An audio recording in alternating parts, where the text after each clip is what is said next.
a la semana. Yo voy a empezar sin anestesia, preguntando si, luego hablamos de oportunidades de inversión, de todo cómo pueden afectar, cómo está la tipos, las previsiones, lo que pueden hacer los bancos centrales, qué hacemos con las carteras.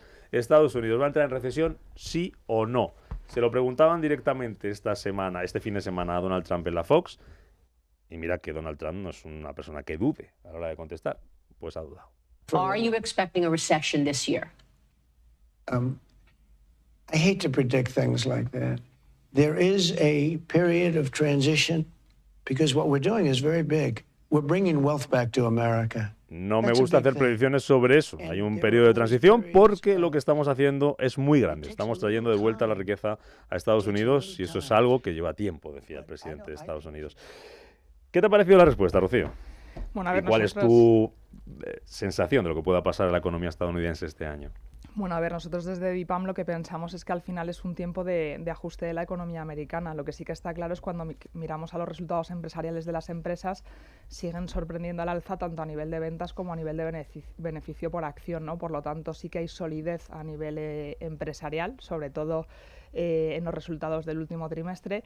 Lo que sí que está claro es que estamos viviendo un periodo de adaptación un poco en los mercados.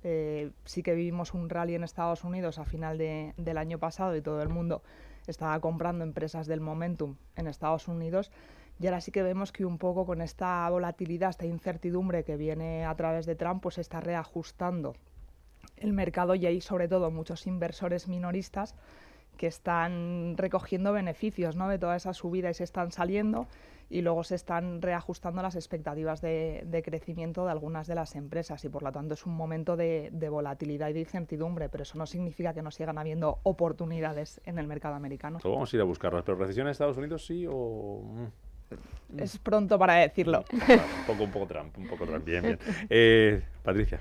Nosotros la verdad es que, bueno, coincido sobre todo con el tema de la incertidumbre y la volatilidad, que es lo que está trayendo tantísimo ruido de mercado, y al final eso hace, bueno, pues que tanto compañías como instituciones, como países, pues se queden más paradas a la espera de qué es lo que puede pasar. Nosotros de momento no lo vemos, seguimos viendo ese escenario de aterrizaje suave, de desaceleración económica de una manera cíclica sin que llegue a haber recesión. Seguimos viendo la economía de Estados Unidos, que aunque está desacelerando, pero crece por encima que otros mercados desarrollados, como puede ser Europa o puede ser Japón, crece ya a niveles por encima de antes de la pandemia, y eso pues le pone en un punto de ventaja. ¿En qué se basa? Pues se basa también en un consumo que sigue fuerte, aunque es verdad que empieza a dar determinados signos de debilidad, pero el mercado laboral está ahora el 4,1% de desempleo. Para nosotros eso es un mercado laboral en equilibrio que ni aporta ni quita inflación, y como bien decía Rocío, los resultados empresariales siguen siendo buenos. Por tanto, nosotros, dentro de que es verdad que hay muchas incertidiumbres, que estamos cambiando el paso continuamente y no sabemos a qué atenernos y eso hay que mirarlo continuamente, pues de momento creemos que estamos desacelerando, pero no recesión. Susana. Pues nosotros desde Júpiter no tenemos visión de la casa, pero sí que es cierto que la visión de nuestro equipo de renta fija, que digamos que es el más grande de la gestora, somos un poco más contrarian con respecto a esto. O sea, nosotros de verdad pensamos que no descartamos recesión. Sí que vemos unos datos en Estados Unidos que son más débiles de lo esperado, sobre todo de lo esperado con las previsiones que había para el 2025.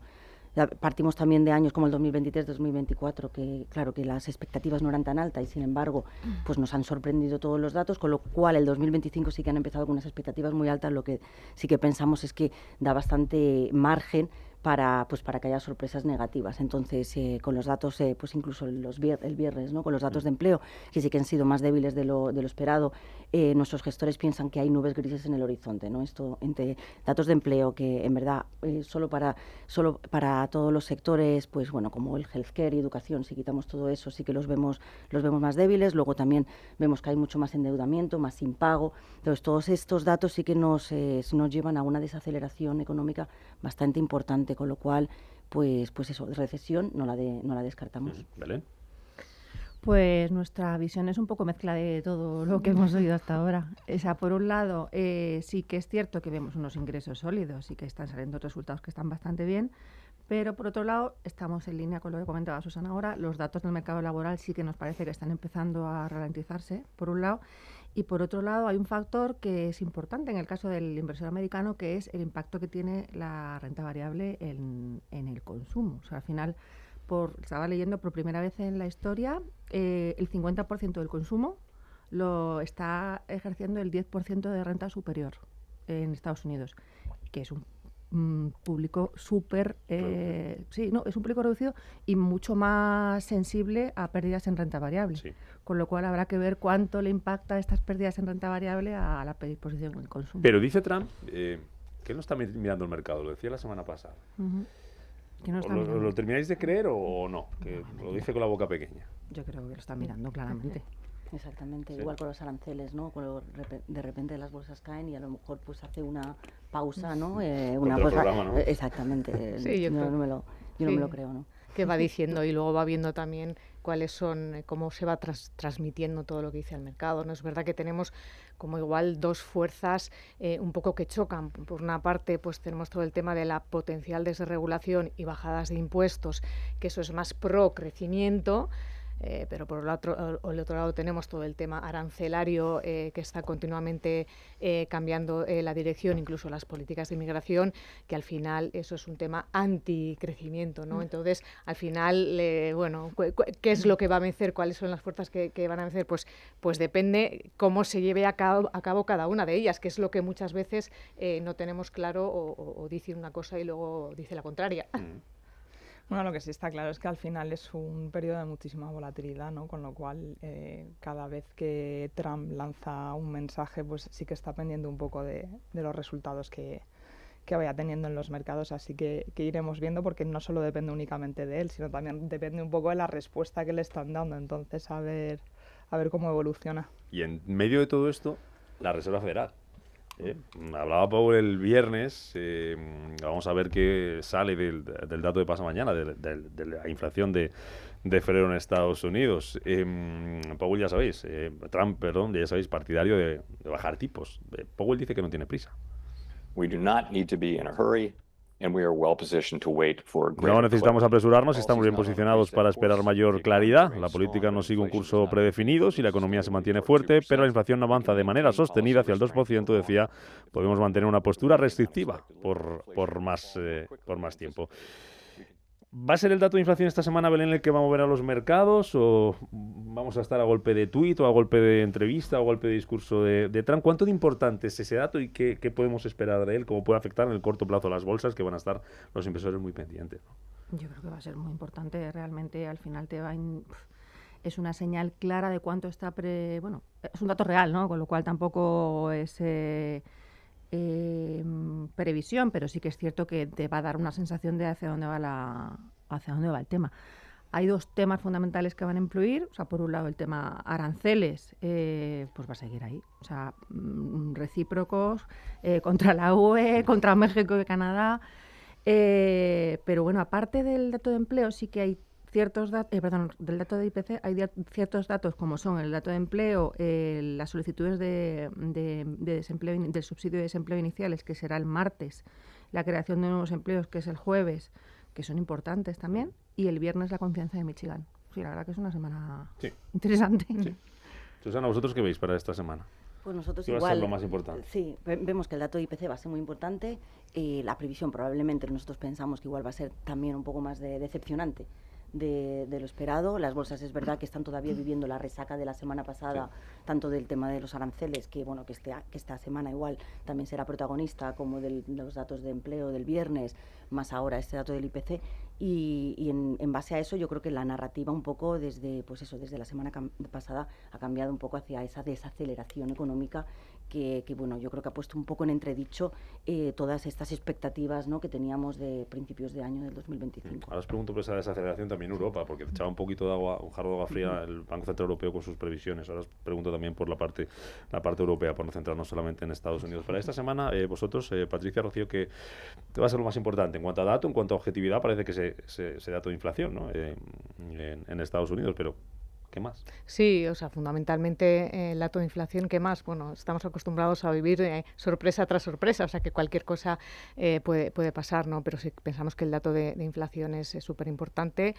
Como bien ha dicho Powell, no tengo ninguna prisa por bajar tipos y quiero ver datos, o sea, realmente un poco el modelo pausa es porque quiero ver más datos para ver cómo va evolucionando la inflación y el crecimiento, y en función de ahí tomaré mis decisiones, porque también él ha dicho que bueno, que todo el tema arancelario, tomar decisiones sobre lo que se dice y no sobre lo que se hace, pues hace que sea muy difícil gestionar así, ¿no? Por tanto, creemos que sí que es muy importante, el más importante esta semana.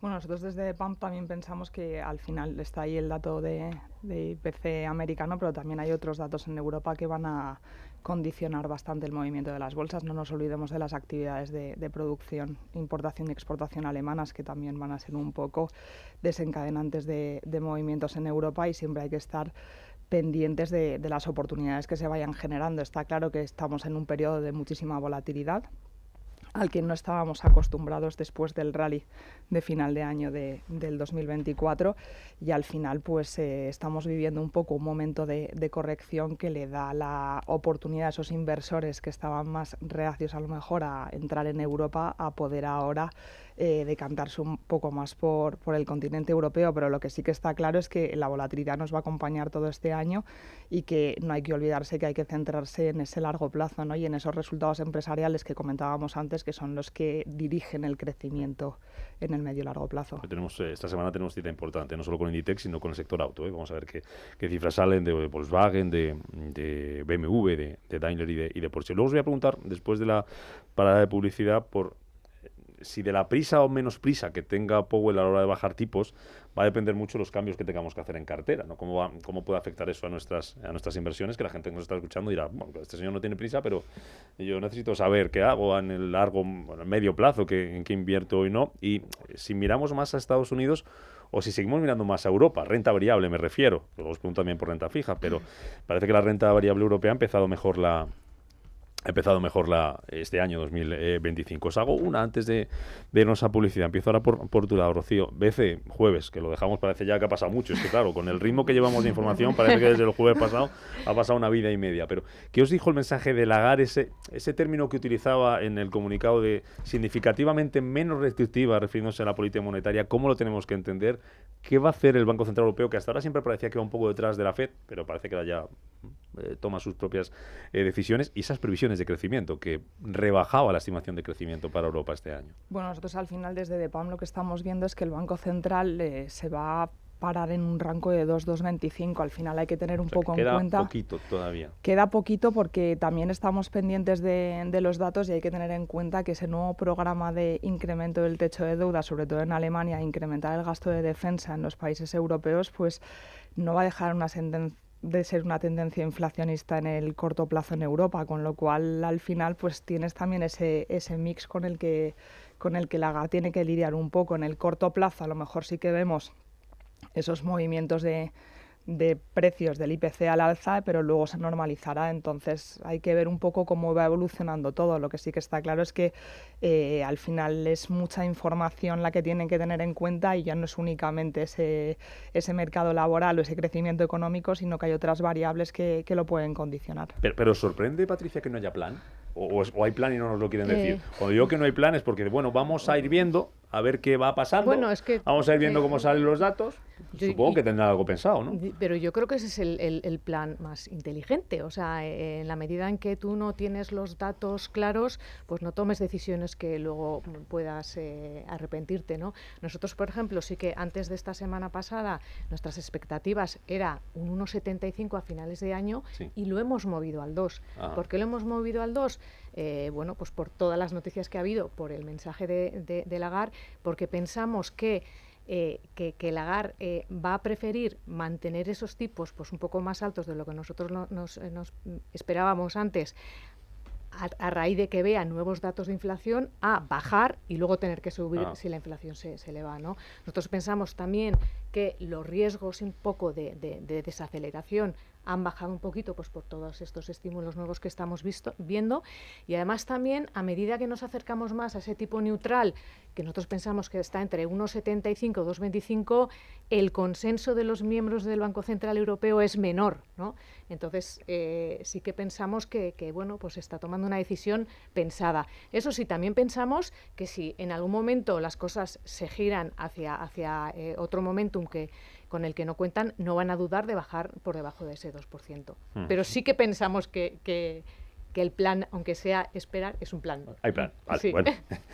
Susana. Pues yo no sé si es plan, la verdad que no, el plan, pero sí que es cierto que tiene sentido mirar, o sea, esperar y mirar y luego tomar una decisión, sobre todo por el alto nivel de incertidumbre que hay en Europa, ¿no? Porque Alemania tiene un plan, pero también tiene que ser aprobado, ¿no? Entonces todo ese exceso fiscal también va a traer un poco de incertidumbre y volatilidad a los mercados, con lo cual es verdad que hasta que no sepan o hasta que no tengan otros datos encima de la mesa, pues está claro que lo que tienen es que esperar y tomar ciertas decisiones, y que lo vemos también más cercano al 2%, más que al 1,75%.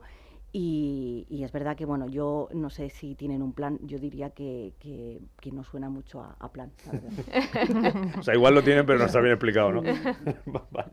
Belén. Bueno, yo creo que el plan es reunión por reunión y guiándose de los datos, lo que acaban de comentar mis compañeras de tertulia, partido a partido. Al final es verdad que sí que dieron unas previsiones de crecimiento más bajas para 25 y 26 en como 0,2 puntos, pues por todo el tema del freno posible en las exportaciones y la incertidumbre política, pero es que vamos a ir partido a partido. Vale. Eso es así. Que vayan sacando los oyentes ese papel y boli, o donde le apunten sus cositas, que vamos luego a la vuelta de publicidad, a buscar oportunidades, ver dónde miramos, si miramos más a Estados Unidos, a Europa, de lo que diga, haga o no haga Powell, diga o no diga, haga o no haga Lagarde, vamos a ver cómo afecta esto a nuestras inversiones y miramos oportunidades, renta fija, renta variable y otros activos, si es que las hay.